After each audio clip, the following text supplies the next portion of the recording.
Assalamualaikum warahmatullahi wabarakatuh. Perkenalkan, nama saya Iwin Budi Santoso dengan NIM 18612021. Kali ini saya akan membahas presentasi saya dengan judul Pengaruh Work-Life Balance dan Lingkungan Kerja terhadap Performa Kerja pada Karyawan Warung Kopi WNW Tanjung Pinang. Yang pertama, latar belakang. Sumber daya manusia dalam suatu organisasi merupakan penentu bagi efektivitas berjalannya kegiatan di dalam organisasi. Sumber daya manusia dalam suatu organisasi adalah orang-orang yang ada di dalam organisasi itu sendiri. Sumber daya manusia mempunyai peranan sentral dalam setiap organisasi. Tanpa sumber daya manusia yang profesional, sasaran kerja tidak dapat dicapai, walaupun alat kerjanya canggih. Oleh karena itu, suatu organisasi harus memiliki strategi, kebijakan, dan program kerja yang sesuai dengan kemampuan sumber daya manusia untuk mengoperasikan alat kerja guna mencapai tujuan organisasi. Strategi, kebijakan, dan program kerja tidak akan berhasil maksimal jika personel pelaksananya tidak sepenuh hati mematuhi ketentuan, tidak konsekuen, tidak disiplin dalam bekerja. Work-life balance merupakan suatu keadaan di mana individu mengalami keseimbangan mengenai keterikatan dan kepuasan dalam perannya, baik seketika bekerja maupun dalam keluarganya, menurut Greenhouse, Collins, dan Shaw, tahun 2003. Work-life balance dalam pengertian secara luas merupakan keterlibatan yang memuaskan atau kesesuaian dalam berbagai peran di kehidupan individu. Meskipun terdapat pengertian dan penjelasan yang berbeda-beda, work-life balance biasanya dihubungkan dengan keseimbangan atau mempertahankan keharmonisan secara keseluruhan dalam hidup, menurut Hudson 2005. Lingkungan kerja dapat memiliki pengaruh terhadap karyawan itu sendiri. Lingkungan kerja merupakan salah satu tempat di mana pekerja menghabiskan sebagian waktu mereka dalam menyelesaikan pekerjaannya dan beristirahat sejenak dari aktivitas bekerja, menurut Sedarmayanti 2011. Salah satu usaha di Tanjung Pinang yang mana tidak pernah habis peminatnya yaitu kedai kopi. Merupakan usaha yang bergerak di bidang kuliner sebagai tempat tongkrongan anak muda hingga dewasa, dengan menyediakan berbagai minuman kopi serta cemilan lain untuk bersantai sembari bekerja ataupun menyelesaikan suatu tugas-tugas yang lain. Dengan nama Warung Kopi WNW yang terletak di Jalan Ahmad Yani dengan patokan jalannya di depan kantor RRI Tanjung Pinang. Adapun daftar posisi karyawan yang bekerja di Warung Kopi WNW Tanjung Pinang. Menurut data karyawan Warung Kopi WNW Tanjung Pinang, dengan total jumlah karyawannya 13 orang, yang didasarkan pada jenis kelamin laki-laki 9, perempuan 4 orang. Rumusan masalah. Rumusan masalah yang akan dibahas dalam penelitian ini adalah untuk mengetahui pengaruh work-life balance dan lingkungan kerja terhadap performa kerja pada karyawan Warung Kopi WNW Tanjung Pinang. Batasan masalah yang akan dibahas dalam penelitian ini adalah untuk mengetahui pengaruh work-life balance dan lingkungan kerja terhadap performa kerja pada karyawan Warung Kopi WNW Tanjung Pinang. Tujuan penelitian ini adalah untuk mengetahui pengaruh work-life balance dan lingkungan kerja terhadap performa kerja karyawan Warung Kopi WNW Tanjung Pinang, ditinjau dari karakteristik dan masalah personal para pegawai. Kegunaan penelitian. Kegunaan ilmiah, hasil dari penelitian yang diharapkan dan digunakan sebagai sumber informasi pada penelitian selanjutnya yang berkaitan dengan pengaruh work-life balance dan lingkungan kerja terhadap performa kerja karyawan Warung Kopi WNW Tanjung Pinang. Kegunaan praktis, sumber informasi yang diharapkan penulis dan dapat digunakan demi membantu pihak-pihak yang lain. Tinjauan pustaka. Pengertian sumber daya manusia. Menurut Sutrisno 2016, sumber daya manusia merupakan pegawai atau karyawan yang siap, mampu, dan siaga dalam mencapai tujuan-tujuan organisasi.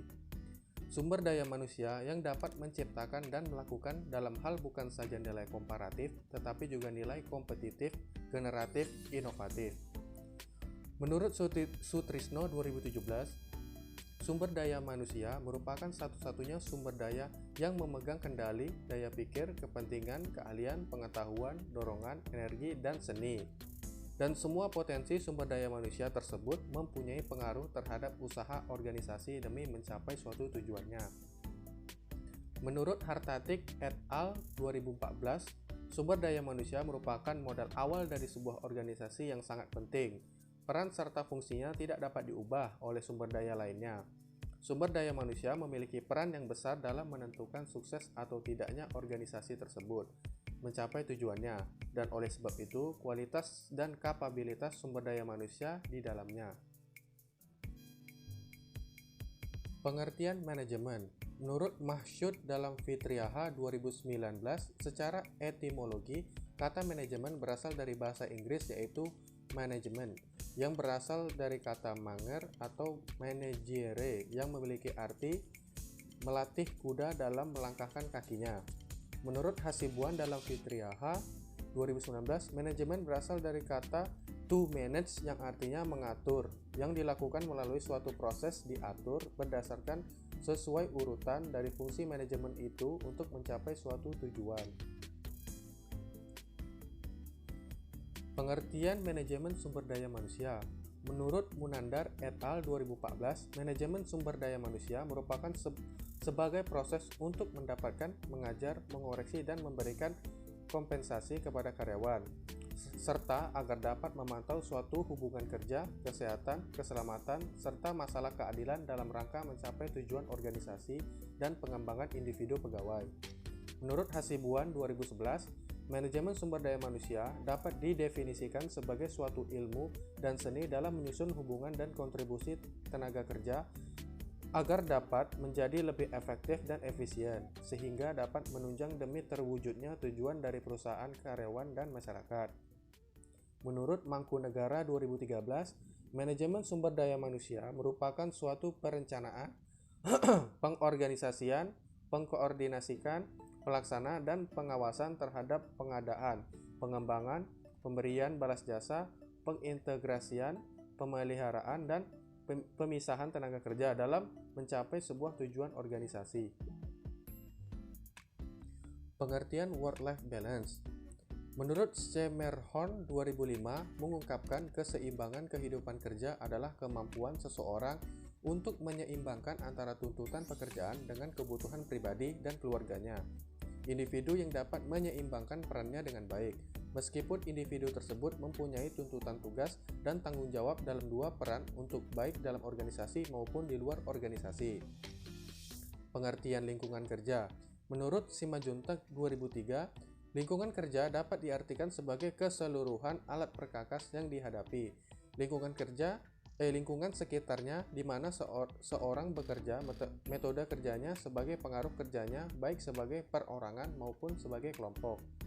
Pengertian performa kerja. Menurut Campbell tahun 1993 mengemukakan performa bukan merupakan hasil kerja atau konsekuensi dari perilaku, tetapi perilaku itu yang disebut sebagai performance. Hal ini menentukan perbedaan antara performance, effectiveness, dan productivity. Kerangka pemikiran. Dari kerangka pemikiran di bawah ini dapat diartikan dari usaha warung kopi WNW Tanjung Pinang dengan masalah keseimbangan keterlibatan dari karyawan itu sendiri, yang mana dapat terlihat selama bekerja tidak menunjukkan performa yang bagus, dengan variabelnya work-life balance dan lingkungan kerja, yang mana tujuannya meningkatkan performa kerja karyawan. Definisi operasional variabel, di mana variabelnya work-life balance. Dengan definisi work-life balance, keseimbangan kehidupan kerja, memiliki konten yang baik dalam pekerjaan dan juga di luar pekerjaan, dengan minimalnya konflik. Menurut Clark dalam Fapohunda 2014, indikatornya keseimbangan waktu, keseimbangan keterlibatan, keseimbangan kepuasan. Lingkungan kerja. Lingkungan kerja adalah sesuatu yang ada di lingkungan para pekerja yang dapat mempengaruhi dirinya dan menjalankan tugasnya. Menurut Isyandi 2004, indikatornya adalah temperatur tempat kerja, ventilasi, penerangan, kebisingan, kebersihan. Performa kerja. Menurut Bernardian dan Russell mengemukakan bahwa performa kerja merupakan kombinasi antara kemampuan dan sifat. Usaha dan dukungan diukur melalui hasil produksi atau hasil. Indikatornya kemampuan, sifat, usaha, dan dukungan. Metodologi penelitian. Jenis penelitian ini menggunakan penelitian kualitatif deskriptif dengan jenis data, data primer, dan data sekunder. Teknik pengumpulan data yaitu observasi dan wawancara. Populasi. Populasi yang akan diteliti adalah total keseluruhan karyawan termasuk owner dengan total 13 orang. Sampelnya menggunakan metode sampling jenuh. Teknik pengolahan data yaitu reduksi data dan penyajian data. Itulah presentasi yang dapat saya sampaikan. Apabila ada kesalahan, saya mohon maaf. Saya akhiri dengan wabillahi taufik wal hidayah. Wassalamualaikum warahmatullahi wabarakatuh.